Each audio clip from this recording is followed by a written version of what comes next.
Hello to all my freedom loving woo homies out there. It's Sydney in the kitchen, back with a collective tarot reading for the new moon in Taurus. This is looking like a pretty chill new moon, some fun things, and this is, bringing an end to eclipse season, Mercury gestation direct. So the question that I shuffled on for this reading is, what's next for us?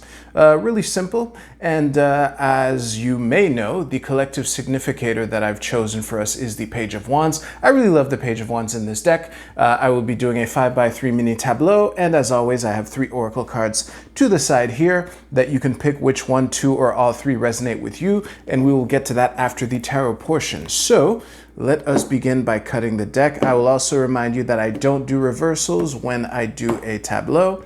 So the bottom of the deck appears to be the Fool. Let's see if that is the case. If it is, that's looking nice. Fresh beginnings. And so far, come on, Page of Wands.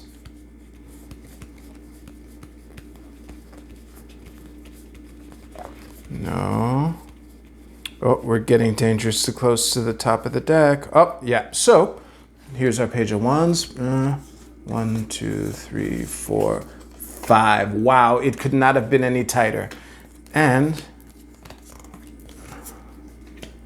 there's the devil showing its pesky head again. 4 and 5. This should be good.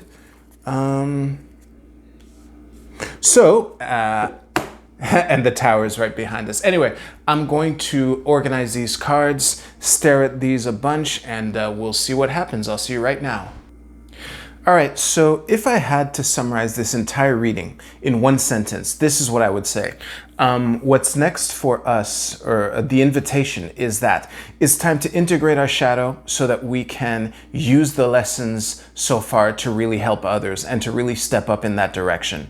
Now, going into this, I'm going to attack this summary through many different ways, but it really boils down to that. Now, the first thing that leapt out to me while I was staring at these cards is just the sheer amount of major arcana cards that are in this reading. So we have 1, 2, 3, 4, 5, 6, 7 plus 1. That's insane, proportional wise.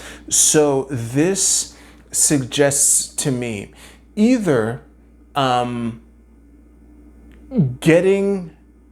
learning to deal with things that we can't control, because that's major arcana is major shit, cosmic forces, and we can't really always control that. And sometimes when we're not in control of a situation, that can bring stuff up for us, pointing at the devil here.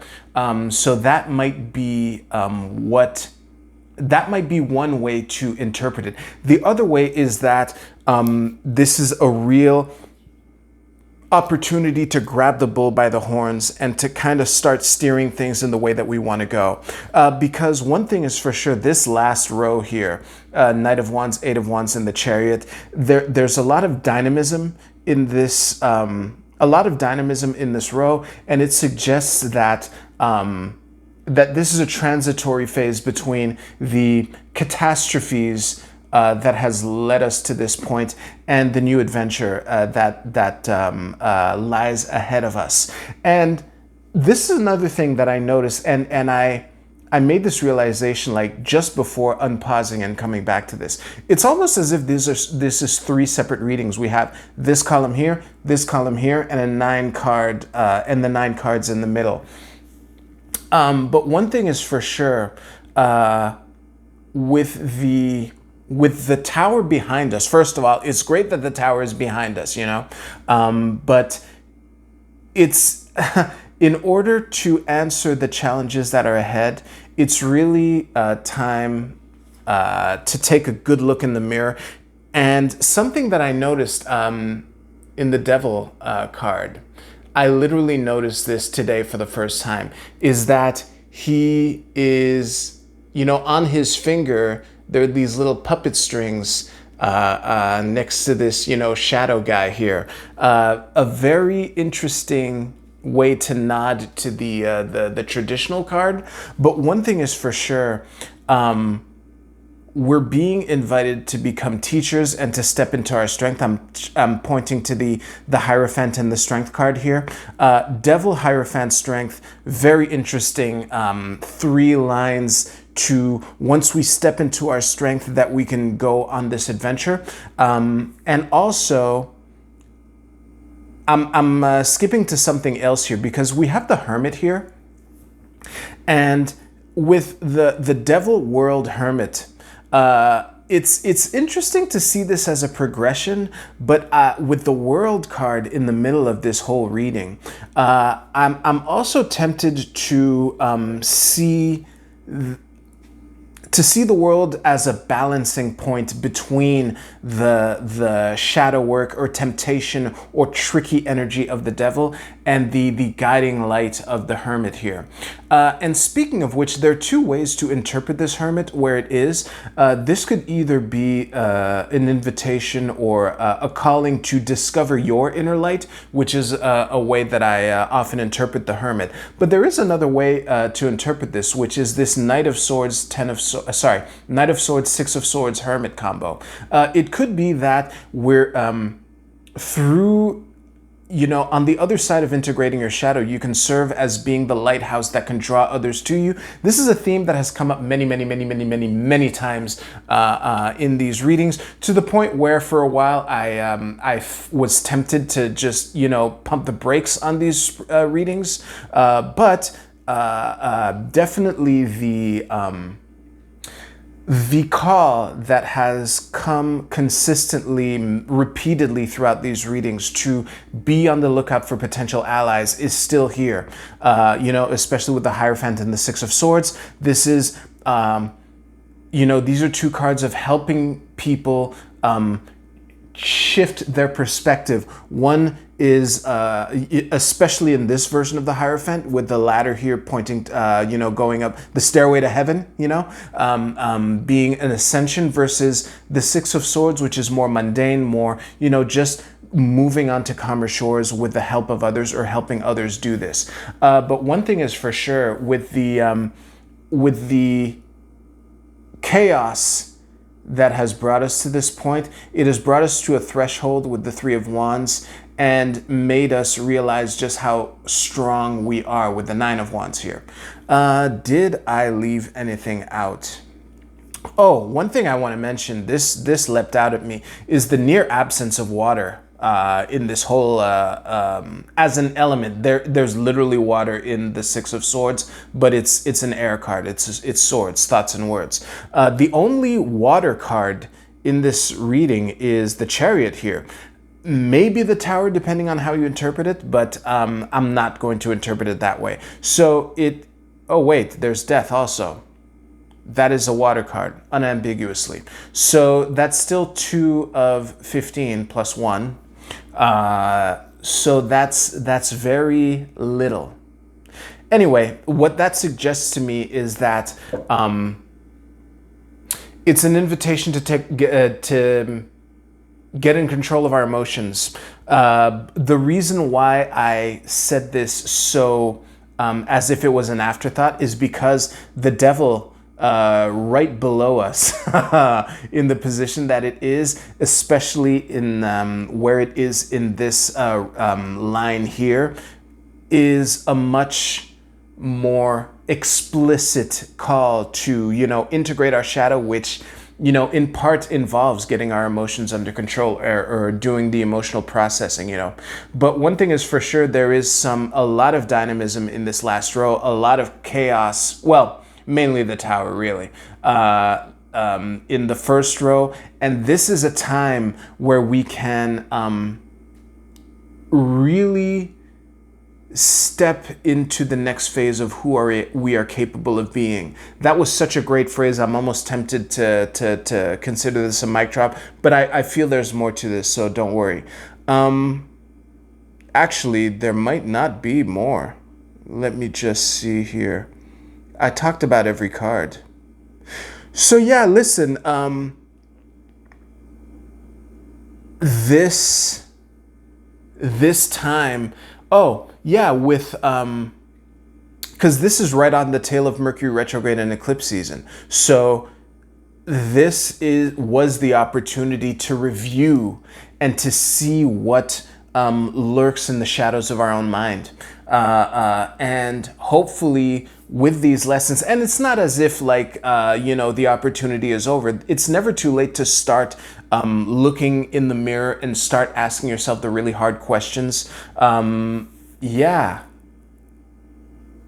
Because again, the high percentage of major arcana cards suggests a potential for things not really being in our control, and that is it's important to know how you deal with that. And shadow work is an important aspect to this, because when you're not in control of a situation, that can bring a bunch of shit up.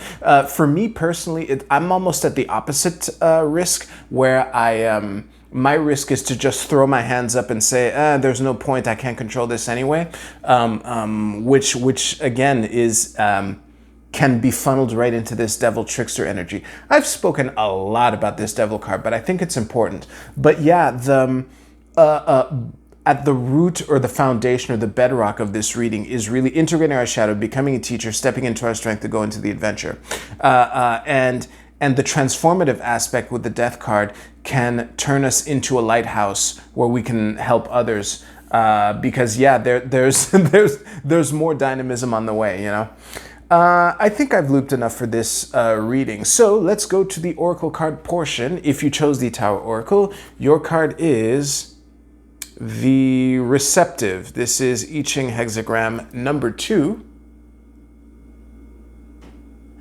And the key words are the yielding yin principle, devoted, patient, supportive, obedient, responsive, intuitive, earthy, mother. Yeah, listen, this is a call to not, don't put too much pressure on yourself. Just be open to the possibilities. Be ready to be patient, be nurturing, be there for people, but also be there for yourself. If you chose the Sacred Geometry Activations card, ooh, finally a chakra. This is probably the first time I've ever pulled a chakra with these cards. All 7 chakras are here, but this is the third eye chakra. Very ominous. Let's read the text below it. The frequency of the third eye chakra, the indigo flower of life, supports our intuition and our inner knowing, our imagination and our psychic powers. Listen, trust your gut. Trust your gut. And also, this is also an invitation to develop these very capabilities through, I won't say it again, but you can see what card I'm pointing at here. That could be what is in it for you, you know, because shadow work is hard. Ah, fuck, I said it. Anyway, if you chose the Angelarium Oracle of Emanations, your card is Materiel, Angel of Rain. Beautiful card. Let me stare at it for a moment. I think the people who chose this card are being reminded how they have an opportunity on the other side of this devil shadow work here to potentially become like emotional support or emotional healers for people, or to help people process their emotions. The explicit thing that I'm pointing to, that I was so drawn to this while I was staring at this card, is how from the top here, this single source of water is pouring down onto the hands of the angel, and then, you know, being diffused as rain, like into the waters that are all over, you know, this card in the background here. So this is a, you know, emotions, sorry, water represents the emotions in the tarot. And I think that you have an opportunity to either through creating art or through just being there for people, to really help people get in touch with their emotions and to spread that far and wide, basically. So I would invite you to consider that while you're, you know, figuring out what this guy has been trying to tell you, and what things have been coming up for you in these, you know, recent and troubling times. So on that note, actually, before I finish, I'm going to do some experiments with the format for Gemini season. Gemini season feels like a good time to do this. So you might not see a tableau like this for a little while, but I just wanted to give you a heads up that basically no one will hear. If you did though, let me know in the comments. But regardless of anything, hit that like if you like this reading. Thank you so much. Y'all have a great soon-to-be Gemini season, but this is the tail end of Taurus season, all right? Take care. I'll see you soon.